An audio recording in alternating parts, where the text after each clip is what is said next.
இதுல உலக பொதுமறை வழியே வள்ளுவன் பெரிதும் உணர்த்துவது என்ன அப்படிங்கிறத பத்தி செல்விரா சௌவர்ணி அவர்கள் பேச போறாங்க. சௌவர்ணி மேடைக்கு வாங்க. சௌவர்ணி இருக்கீங்களா? இன்னும் வரலையா? ஓகே. அடுத்ததாக அறம் என்கிற தலைப்பில் செல்வி தாரணி அவர்கள் உரையாற்ற இருக்கிறார்கள். அடுத்ததாக பொருள் என்கிற தலைப்பில் செல்வன் தங்கமுத்து அவர்கள் உரையாற்ற இருக்கிறார்கள். அடுத்ததாக இன்பம் என்கின்ற தலைப்பில் பொழில் அருள்தாஸ்மணி அவர்கள் சிறப்புரையாற்ற இருக்கிறார்கள்.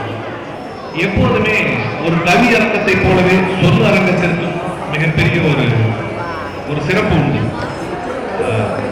ஒரு விஷயத்தை ஏற்கனவே சொல்லப்பட்டிருக்கிற ஒரு விஷயத்தை ஒரு நல்ல நெறியாளுகையோடு தங்களுக்கு பிடித்த இல்லை தங்களுக்கு தெரிந்த ஒரு மொழியில் ஒரு மொழி ஆளுமையுடன் சொல்றது இருக்குல்ல, அது சொல்லரங்கத்தின் மிக முக்கியமான ஒரு அம்சம்.